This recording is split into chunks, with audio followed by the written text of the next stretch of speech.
श्रावण मास महात्म्य अध्याय 12। नमस्कार भाइयों बहनों, जय मां गायत्री। आप सभी का मेरे YouTube चैनल शुभकर माही अष्टो में स्वागत है। आज मैं आप सभी को श्रावण मास महात्म्य के 12वें अध्याय की कथा सुनाने जा रही हूँ। आप सभी से अनुरोध है, अगर आप मेरे चैनल पर पहली बार आए हैं तो प्लीज हमारे चैनल को सब्सक्राइब, वीडियो को लाइक और वीडियो को ज्यादा से ज्यादा शेयर अवश्य करें, ताकि आपके साथ साथ आपके अपने भी इस कथा का लाभ ले सके और भगवान शिव की कृपा आपके साथ आपके घर परिवार पर सदा बनी रहे। श्रावण मास महात्म्य के 12वें अध्याय में स्वर्ण गौरी व्रत का वर्णन तथा व्रत कथा के बारे में बताया गया है। भगवान शिव कहते हैं कि हे सनत कुमार, अब मैं स्वर्ण गौरी व्रत का शुभ व्रत तुम्हें बताऊंगा। यह व्रत श्रावण मास में शुक्ल पक्ष तृतीया तिथि को होता है। इस दिन प्रातः काल स्नान करके नित्य कर्म करने के बाद संकल्प करना चाहिए और 16 उपचारों से माँ पार्वती और भगवान शिव का पूजन करना चाहिए। इसके बाद भगवान शिव से प्रार्थना करें कि हे देवादिदेव आइए, हे जगतपते, मैं आपसे प्रार्थना करता हूँ, मेरे द्वारा दी गई पूजा को आप स्वीकार करें। इस दिन भवानी पार्वती की प्रसन्नता और व्रत की पूर्णता के लिए दंपतियों को 16 वायन प्रदान करना चाहिए। द्विज श्रेष्ठ की प्रसन्नता के लिए मैं यह वायन प्रदान करता हूँ, ऐसा कहना चाहिए। चावल के चूर्ण के 16 पकवानों से 16 बांस की टोकरियों को भरकर में वस्त्र आदि रखकर उन्हें पुनः 16 द्विज यानी कि 16 सुहागिन स्त्रियों को बुलाकर इस प्रकार कहते हुए प्रदान करें। व्रत की संपूर्णता के लिए मैं ब्राह्मणों को यह प्रदान कर रही हूँ या कर रहा हूँ। मेरे कार्य की समृद्धि के लिए सुंदर अलंकारों से विभूषित तथा पतिव्रत से सुशोभित ये शोभामयी सुहागिन स्त्रियां इन्हें ग्रहण करें। इस प्रकार 16 वर्ष अथवा 8 वर्ष या 4 वर्ष तक या फिर 1 वर्ष तक इस व्रत को करके शीघ्र ही इसका उद्यापन कर देना चाहिए। पूजा करने के बाद इस कथा का श्रवण अवश्य करना चाहिए और विधिवत पूजन करना चाहिए। सनत कुमार भगवान शिव से कहते हैं कि हे प्रभु, इस व्रत को सर्वप्रथम किसने किया, इसका महात्म्य क्या है और इसका उद्यापन किस प्रकार करना चाहिए, वह सब आप मुझे कृपया करके बताएं। तब भगवान शिव कहते हैं कि हे महाभाग, आपने उत्तम बात पूछी है। अब मैं आपके समक्ष मनुष्यों को भी सभी संपदाएं प्रदान करने वाले स्वर्ण गौरी नामक व्रत का वर्णन करता हूँ। पूर्व काल में सरस्वती नदी के तट पर सुबला नामक विशालपुरी थी। उस नगरी में कुबेर के समान चंद्रभ्रम नामक एक राजा था। उस राजा की रूपवान तथा सौंदर्य तथा मंद मुस्कान से युक्त और कमल के समान नेत्रों वाली महादेवी और विशाला नाम की 2 भार्या थीं। उन दोनों में ज्येष्ठ महादेवी नामक भार्या राजा को अधिक प्रिय थी। आखेट करने में आसक्त मन वाले वे राजा किसी समय वन में गए और उन्होंने सिंहों को, सूकरों को, वन्य भैंसों और हाथियों को मारकर प्यास से आकुल होकर उस घोर वन में इधर उधर भ्रमण करते रहे। राजा ने उस वन में चकवा चकवी तथा बतकों से युक्त भ्रमरों तथा टिंकों से समन्वित और विकसित मल्लिका, चमेली, कुमुद तथा कमल से सुशोभित अप्सराओं का एक सुंदर सरोवर देखा।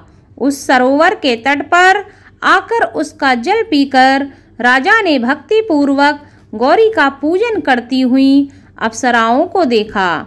तब कमल के समान नेत्रों वाले राजा ने उनसे पूछा, आप लोग यहाँ क्या कर रही हो? इस पर उन सब ने कहा कि हम लोग स्वर्ण गौरी नामक उत्तम व्रत कर रहे हैं। यह व्रत मनुष्यों को सभी संपदाएं प्रदान करने वाला है। हे नृपश्रेष्ठ, आप भी इस व्रत को कीजिए।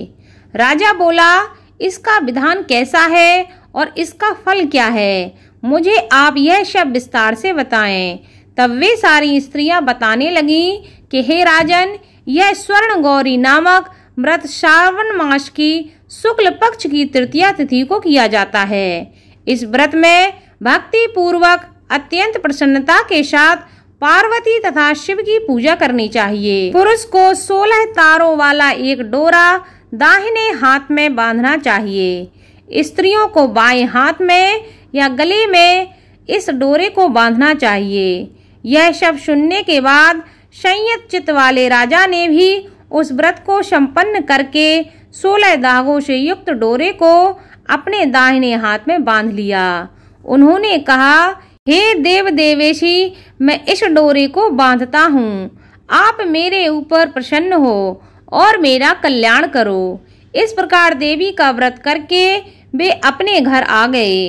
राजा के हाथ में डोरा देखकर ज्येष्ठ रानी महादेवी ने पूछा और सारी बात सुनाकर वह राजा के ऊपर अत्यंत कुपित हो उठी। राजा ने कहा, ऐसा मत करो। लेकिन रानी ने उस डोरे को तोड़कर बाहर एक सूखे पेड़ के ऊपर फेंक दिया। उस डोरे के स्पर्श मात्र से वह वृक्ष पल्लवों से युक्त हो गया। उसके बाद उसे देखकर दूसरी रानी भी आश्चर्यचकित हो उठी और उस वृक्ष पर स्थित टूटे हुए डोरे को उसने अपने बाएं हाथ में बांध लिया। उसी समय से उसके व्रत के महात्म्य से वह रानी राजा के लिए अत्यंत प्रिय हो गई। वह ज्येष्ठ रानी व्रत का अनादर करने के कारण राजा से विरक्त होकर दुखित होकर वन में चली गई। अपने मन में वह भगवती देवी का ध्यान करते हुए मुनियों के पवित्र आश्रम में निवास करने लगी। कहीं कहीं श्रेष्ठ मुनियों के द्वारा यह कहकर आश्रम में रहने से रोक दी जाती थी कि हे पापिन, अपनी इच्छा के अनुसार यहाँ से चली जाओ। इस प्रकार घोर वन में इधर उधर भ्रमण करती हुई वह अत्यंत खिन्न होकर एक स्थान पर बैठ गई। तब उसके ऊपर कृपा करके देवी उसके समक्ष प्रकट हो गईं। उन्हें देखकर वह रानी भूमि पर दंडवत प्रणाम करके उनकी स्तुति करने लगी। हे देवी, आपकी जय हो, आपको नमस्कार है।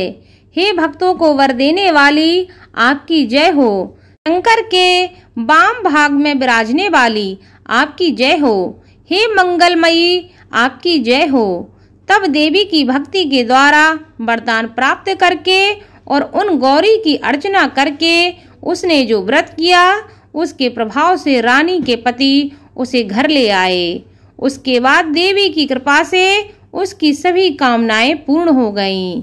राजा सभी समृद्धियों से संपन्न होकर उन दोनों के साथ प्रेम पूर्वक अपने राज्य में रहने लगे। अंत में राजा ने उन दोनों रानियों सहित शिव पद को प्राप्त किया। जो स्वर्ण गौरी के इस उत्तम व्रत को करता है वह मेरा तथा गौरी का अत्यंत प्रिय होता है और विपुल लक्ष्मी प्राप्त करके भूलोक में शत्रु समूह को पराजित करके शिवजी के विशुद्ध लोक को जाता है। हे सनत कुमार, अब आप ध्यान पूर्वक इस व्रत के उद्यापन की विधि सुनिए। चंद्रमा तथा ताराबल से युक्त शुभ तिथि तथा शुभ वार में एक मंडप बनाकर उसके मध्य में अष्टदल कमल के ऊपर धान्य रखकर उस पर एक कुंभ स्थापित करें। पुनः उसके ऊपर 16 पल प्रमाण का बना हुआ एक तिल पूरित ताम्रमय पूर्ण पात्र रखें और उस पर पार्वती शंकर जी की दोनों प्रतिमाएं स्थापित करें। शिव जी की प्रतिमा श्वेत वर्ण की हो, 2 वस्त्रों तथा शुक्ल वर्ण के यज्ञोपवीत से सुशोभित हो। उसके बाद वेदोक्त मंत्रों से विधि पूर्वक उनकी प्रतिष्ठा करें और भली भांति पूजा करके रात्रि में जागरण करें। उसके बाद प्रातःकाल पूजा करने के बाद होम अवश्य करें। सर्वप्रथम ग्रह होम करके प्रधान होम करें। हवन के लिए यव मिश्रित तिल घृत से पूर्ण रूप से सशक्त होना चाहिए। 1000 अथवा 100 आहुति डालनी चाहिए। उसके बाद वस्त्र अलंकार तथा गौ के द्वारा आचार्य की पूजा करनी चाहिए और वायन प्रदान अवश्य करना चाहिए। इसके बाद ब्राह्मणों को भोजन कराना चाहिए, साथ ही 16 दंपतियों को भी भोजन कराना चाहिए। अपने द्रव्य सामर्थ्य के अनुसार उन्हें भूयसी दक्षिणा अवश्य देनी चाहिए। अंत में हर्षोल्लास से युक्त होकर अपने बंधुजनों के साथ स्वयं भी भोजन करना चाहिए। इस प्रकार श्री स्कंद पुराण के अंतर्गत भगवान शिव और सनत कुमार संवाद में श्रावण मास महात्म्य में 12वां अध्याय संपन्न हुआ।